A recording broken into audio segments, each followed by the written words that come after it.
these are very difficult games to coach in, and you want to always exhibit grace and kindness while also being ruthless and relentless. And I thought we accomplished that tonight. Slippery Rock is a program that's growing, and I think they have a lot of class to them. I think the world of their head coach and their staff. Those kids played really hard in a tough situation. We believe that we're a pretty good basketball team. Our system is our system, and it's predicated on being ruthless and relentless. And we were able to do that tonight and play to the standard that we have set. And so I'm very happy with the performance tonight.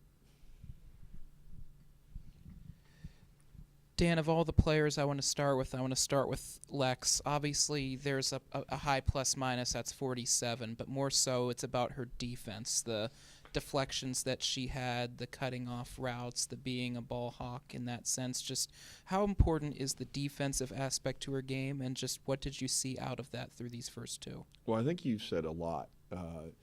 People think that Alexis Bordas is only someone who scores, and she's actually a very good on-ball defender. She's very good off the ball. She's aggressive, she's athletic, and she's a complete player.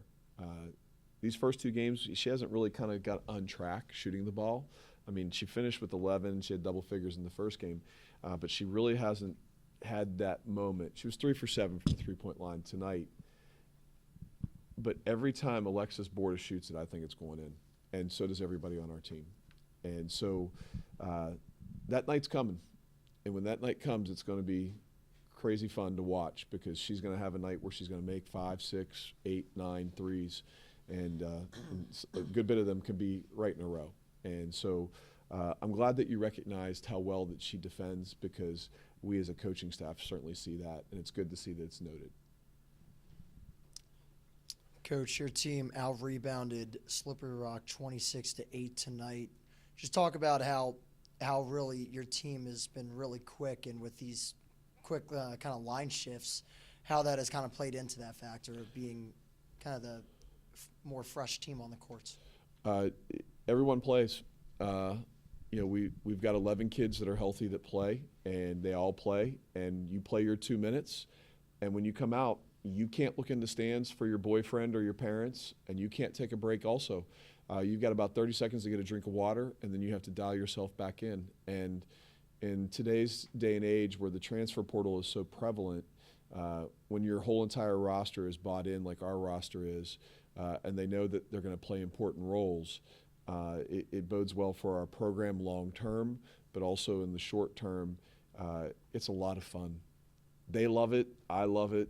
I don't understand why more people don't play this way. Well, I do know, because coaches are crazy and they're psychopaths and they want to control everything, and you can't control that out there. The only thing you can control is their playing time if they're not being ruthless and relentless. Dan, the slash line tonight, 45-9, 52-2, 78-3. That three-pointers that you promised came through tonight as well. Just when you have a slash night like that, just how does that show that aggression and that discipline on that offensive side is really showing itself? Well, first, I thought you were calling out the Powerball numbers right there. I wasn't sure what you were doing. What I'm really happy with is that our guard, we had 50 points in the paint, and our guards had a lot of those points going off of 2 feet, embracing contact, seeking out contact, and being very physical on drives. And that was our guards. Really, really like that. For our posts, I don't think we really kind of got unwound as much as we can. Sometimes it's hard when we're playing so upright against smaller opponents that we're not using our leverage, and our balance is a little bit off. So that makes it a little bit difficult when you're playing someone that's so undersized. To go 18 for 23 from the free throw line, you feel really good about. The threes that we took were in rhythm, and thought they looked really good. There wasn't a lot of bad shots, but we have film on tonight where we can certainly get better. And some of those areas are we're running and watching when the play gets behind us defensively. And we teach them that they have to sprint and tip, and we're just running hard and watching the play. And I noticed that a few times, and I thought we lacked a little bit of energy going to the offensive glass. We were only going 2 or 3, and we've got to go to the offensive glass harder. But those are all things that are correctable that really it's good to have it on film right now so we can correct that for Sunday. Coach, obviously you guys made 12 threes in this game. What was the biggest impact of taking and making the three, as you've consistently preached about this season? Well, we were second in the nation last year and made 3-pointers per game. We made about 11 per game last year. And, that's an important part of the offense from an analytical standpoint. The three is something that we value highly, and we want to score in the paint. And we clearly did that tonight. I think we were 1 for 27, 3 for 27, something like that in the first game. And, we still won by 29. And I went home and I told my wife, I said, that'll never happen again. We can shoot that bad again somewhere down the line, but I don't think it will happen. And I think this is more indicative of what we can do from the three-point line, because when we can drive it, especially with our guards embracing physicality so much and scoring off of 2 feet, that's going to lead to more open looks for people on the paint. And one of the things I want to note is that Maya Rokel, our center, is so good at passing out to rebound the ball and then kick out. She's such an unselfish player and kicking it out to her teammates, and that has led to other teammates doing that. And just really impressed with her ability to do that, and that's going to lead to more open threes. Coach, your team was very aggressive, both in the offensive and defensive sides of the ball. What was the biggest takeaway from this game about your aggressiveness? That's what we are. I said that we're ruthless and we're relentless. We have something on the board in the thing, and it said united and relentless. And I said, guys, we're united. We know this. We're united as a team. We're united as a coaching staff. We're united in the system that we're playing. But we need to be ruthless and relentless every moment. And the kids are doing that. And I think a big part of that is the substitution pattern. And we found a little bit of a magic formula right now.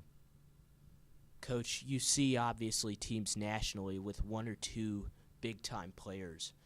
Your team has a whole roster composed of players who can step up on any given night. And tonight, your team had 6 scores in double figures. How does that impact how you guys are playing through the first 2 games of the season? That's a really good question. I feel like we have some big-time players too. We've got some very good players.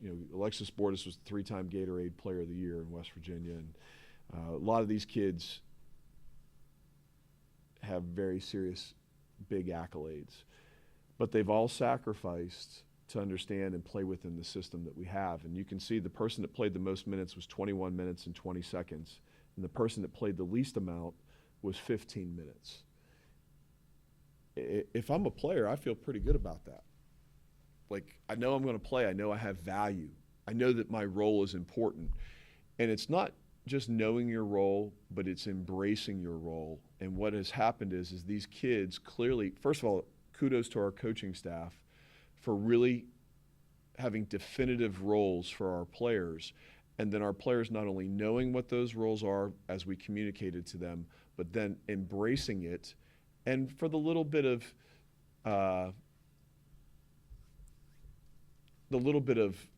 well, I'm not sure if that's my role, the greater good, the peer pressure says, no, that's your role. And that's the great locker room that we have. On any given night, yeah, any of them can go. But, I told Faith Walker before the season began, I said, Faith, if you get us 4 rebounds and 4 assists and you get us 4 or 5 points, we're going to win a lot of basketball games. And tonight she had 4 rebounds, 7 points, 4 assists on 3 of 6 shooting. Faith doesn't have to score 10 points for us to really impact the game because of how her length is defensively and because she's a 6'1" point guard. And so that number is just as impressive to me as Gabby scoring 17 and getting 4. And those kids know that. Good question. Talked about knowing your role. I want to talk a little bit about Nadia Moore, who came off the bench the last 2 games, led the team in scoring in the opener against St. Francis. How was she looking towards the end of the game? I saw she went down with a leg injury, and I was just hoping that tough player is okay. Yeah, Nadia's totally fine. We were in the locker room, and she's like, "I'm totally fine." And what happened is you had a post touch with Raven, and she reverse pivoted, and you had Nadia do a 45 cut, kind of a slice cut through the lane from the ball side, and at the same time, from the opposite side, you had Faith, and they just bumped knees. And my mentor, the guy that I've learned a lot from, and the system is based off a lot of what he does, Coach Crutchfield said, no defense practices 2 people cutting on top of one another, 2 offensive players cutting on top of one another. And so I have said that multiple times to our team. I said, guys, but you can't run into each other. You can cut on top of each other because Slippery Rock's not going to practice that. Western Michigan's not going to practice that. You just can't run into each other. And they just didn't see each other, and they got the joke of it. But Nadia's fine, and she has just played fantastic with shooting the ball. She's relentless going to the rebounds, and it's completely expected. Dan, you can take a lot of stats away from tonight, but perhaps the biggest stat of the night is that you're now 1 for 2 in coaches' challenges, Dan. Have you figured it out, and are you going to enjoy this challenge win until midnight, Dan? That's the best question of the night. I didn't think about it in the St. Francis game, but I think we were 10 or 15 seconds in, and I said, I really think that was off of St. Francis and not us. And I thought, what better way to practice something that I'm not really overly familiar with the replay system, and I need to learn it and be better at it, and so does my staff. So does our people at the table, the referees. We all need to be better at it, so why not try it? If I lose a timeout, what's the big deal? So at shoot-around today, I told the players, I said, we're going to do at least 1 challenge. Hopefully I can do more than 1. And I made sure that the Slippery Rock coach, I wasn't trying to show her up in any sort of way. It was really just to practice it. But, as someone who used to be a college basketball referee, I still have a pretty good eye, and I still referee a little bit. And I thought I got it right, and I bet on myself, and I got it right. And I'll celebrate it till midnight. Thank you all for supporting women's basketball. Tonight we had an incredible crowd. Thank you to marketing, and we'll see you here. I believe it is next Tuesday against my alma mater, West Liberty State. See you then. Thanks for supporting women's basketball.